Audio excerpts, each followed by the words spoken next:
Hey everyone, welcome back to the show. Thanks so much for tuning in. Happy Friday. Hopefully you've got a great weekend coming up. Today we're going to be talking about Vega and its effect on time. So we've been talking about a few of the Greeks and their relationships this week. We talked about delta in Vega and their relationship. We also talked about theta in Vega and what ratio we should be looking at. So if you missed any of those segments prior to today, definitely check them out by clicking Find Shows at the top of going to Mike and his whiteboard and they will be there.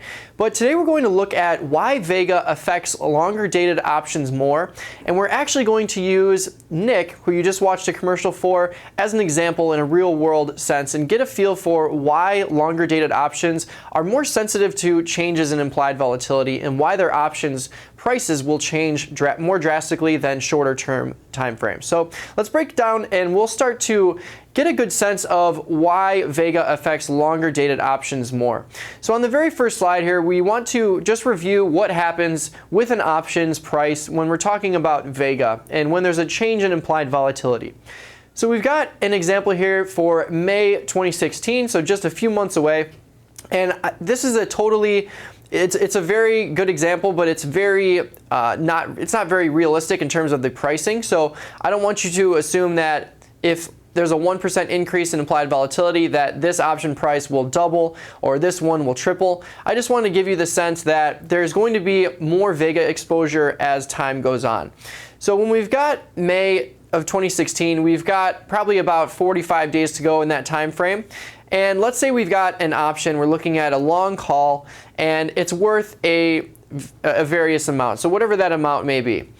Now, we know that there's going to be positive Vega exposure, so if there's an increase in implied volatility, that just means that the option price should increase as well. So if we're looking at implied volatility increasing and we're looking at the May option expiration cycle, we should see that option price increase, and it should increase relatively to a relatively normal size. So maybe it'll be 20 cents or 30 cents, but it's going to increase if we're looking at that long option because long options have positive Vega exposure and short options have negative Vega exposure. So when we're looking at a long call here in May, you can see that a 1% increase will definitely increase the price of the call. But if we looked at a totally separate example, let's say we're looking at January of 2017, which will probably have maybe 180, 200 days to go, and we're looking at another option. These options do not have the same value, but we're just looking at a totally separate option. And we're looking at that same 1% increase in implied volatility. What you'll see is that if we were to run this through a simulation, whatever price this was, if there's a 1% increase in implied volatility for January, we're going to see a much larger increase in that options price than if we were to have this value here in May and we saw a 1% increase and we compared these two values and the two different increases.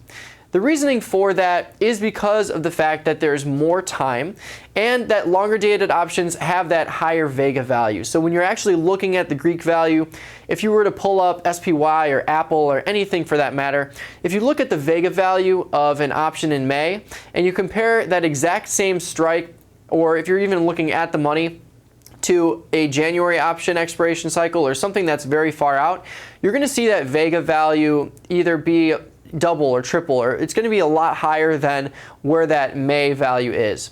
So go ahead and do that if you have the time. It's a good exercise to just see the differences between these options. But now we're going to walk through a real world example. So we're going to step away from the options world for a second on the next slide. We're going to talk about Nick and his love for basketball. So you just watched a commercial for him. He's a great guy. He's got his own show at 2 o'clock every day, so definitely tune in if you haven't seen that. But he does love basketball. As you saw, he went to Kansas. He was devastated when Kansas was knocked out of the March Madness tournament, as I would be as well.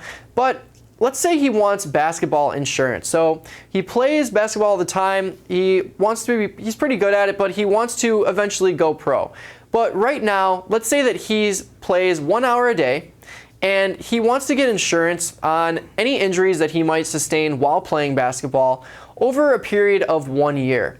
So I want you to think of the hours played or the time played per day as the implied volatility in this example. And of course, the insurance length would be the days till expiration. You could also view something like a put option, a long put option, as something like insurance on long shares of stock. So when we think about it this way, and let's assume that he wants to go pro eventually. So what's going to happen if we move any of these variables? What would happen if we increase the time frame from 1 year to 5 years? Or what happens if we increase that time that he plays per day? There's going to be a different effect on both of those variables that we change, and we're going to break that down on the next slide. So let's assume that he likes to play basketball all the time. He's playing for 1 hour a day, and he's currently looking at that 1 year time frame. But let's say he still likes to play 1 hour a day, but he's thinking about going pro eventually. He's not going to adjust that 1 hour time frame just yet, but he does want to get a longer insurance contract. So of course, it makes perfect sense that even if he does not change the hours or time that he plays per day, which in this case would be thought of as the implied volatility, if he moves it from a 1 year to a 5 year insurance length, of course the premium is going to be higher. He might have a lower premium per month, but he's going to have a longer premium overall. So if we think about that premium per month, or if we want to think about it as theta, premium per day, we usually see that when we extend an option to a longer time frame, it's going to usually have a smaller theta value. That's because although it will have a higher premium overall, it has much more days, or many more days, for that option to decay over time, so it doesn't have to decay by such a large amount. So if we're looking at him obtaining that insurance contract, he's definitely going to pay a much higher premium for a 5 year contract than a 1 year contract. Again, maybe his premium per day or premium per month would be lower, but his overall premium paid, which is the premium of that option in this sense, is going to be much higher. So we know that the 5 year time frame is the day till expiration. That's what we're thinking of it as. But what about this IV factor? So I want you to think about what would happen if we were to change the time that he plays per day to 5 hours. So instead of him just playing 1 hour a day, he really wants to go pro. He really wants to get that nice contract. So he's going to put in all that he can into this sport. So he's going to be looking at playing for 5 hours per day. Now, if you think about it from the insurer's perspective, yes, we're gonna keep that 5 year time frame the same, but if he's increasing his time played 5 times the amount over that period of time, if you think about insuring someone for 5 years and now they're playing 5 hours every single day compared to 1 hour per day, there's probably a much bigger chance that he might sustain an injury over that 5 year period when he's playing 5 hours per day when we compare that to 1 hour per day. 1 hour per day, you might be able to go every single day playing basketball for 5 years, playing 1 hour per day. If you're playing pretty consistently, or conservatively I should say, you might be able to skate by without getting an injury. But if you're playing 5 hours per day every single day, there's a pretty big chance that something might happen. So in this world, in our option selling world, we're basically betting against someone reaching their goal. So if we're selling out of the money options, we're basically saying, okay, I will take that premium that you're paying to have this contract, and I'm basically betting against the fact that you'll be able to reach that goal that you have. So in terms of options, the goal from the long side would be for that option to go in the money. From the short side, we want that option to stay out of the money. So when we're looking at an example like this, when I change that implied volatility, or the time that he's playing per day, and I multiply that by 5 or increase that by a certain amount, that's really what's going to change the value very drastically. Although the 5 year time frame, when we move it from 1 year to 5 years, is going to increase that premium value as well, you'd probably see a much bigger increase when we increase it from 1 hour to 5 hours. And that's because there's a lot more availability and there's a bigger chance that something might go wrong in terms of him getting injured, and that's what the insurance is for in this case. So when we're looking at trading, for example, if we have a diagonal spread, like a poor man's covered call or a poor man's covered put, where we have that long option that's much farther out in time, and we're selling a shorter dated option against it to reduce our cost basis, we know that as long as we have that long Vega exposure, which we definitely would, because that longer dated option is going to have that higher Vega, and even though we're selling an option against it, we're reducing that Vega and we're reducing that cost basis, but we're still going to have that positive Vega effect. So an implied volatility increase is going to greatly change that longer dated option much more than anything we would see on that shorter dated option. And it's for reasons like this why that is the case. So let's wrap this all up with some takeaways for you. The very first takeaway is that Vega is the rate of change of an options price given a 1% change in implied volatility. So it's important to remember that Delta and Vega are very much similar in the sense that it's looking at one metric and measuring what will happen with an option given a change in that metric. So in Vega's case, we're looking at volatility. I like to remember it by thinking of the V. So for Vega, I think of volatility. For Delta, I like to think of direction. Also, the more time an option has, the more sensitive it will be to changes in implied volatility.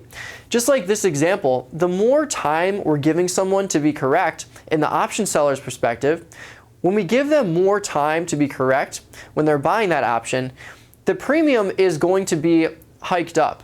And especially it's going to be hiked up when the implied volatility increases, because if we're thinking about implied volatility, let's say I've got some strikes at the 1 standard deviation level at a certain implied volatility. If implied volatility increases, the probabilities are actually going to start expanding to those further out strikes. So those same strikes that I sold those options for, if implied volatility increases, that means that the probabilities of those same options I sold of being in the money is also going to increase. So for that reason, we're going to see that implied volatility spike up those option prices, and the probabilities of those options going in the money based on the implied volatility are going to increase as well. And last but not least, time is risk from an option seller's perspective. If you think about it this way, it makes a lot more sense to understand what we're really going for when we're selling premium. So the more time we are giving someone to be correct when we're selling those options, because remember, when we're selling options, we want them to expire out of the money. We want that person or people to be incorrect in the sense that we're giving them those options, but we don't want them to become in the money, because that's when we start to see losses on our positions. So when we think of time as risk from an option seller's perspective, it makes perfect sense that the more time we give someone, or the more days till expiration we have on an option, the more premium there's going to be. And small changes in those implied volatility levels are going to drastically increase or decrease that option's price because of those probabilities that are spread out over that time frame. So thanks for tuning in. Hopefully this has helped you understand why Vega affects longer dated options more. If you've got any questions or feedback, shoot me an email here at support@doe or support@tastylive, or you can tweet me at DoeTraderMike. Stay tuned though, we've got Jim Schultz coming up next, and have a great weekend.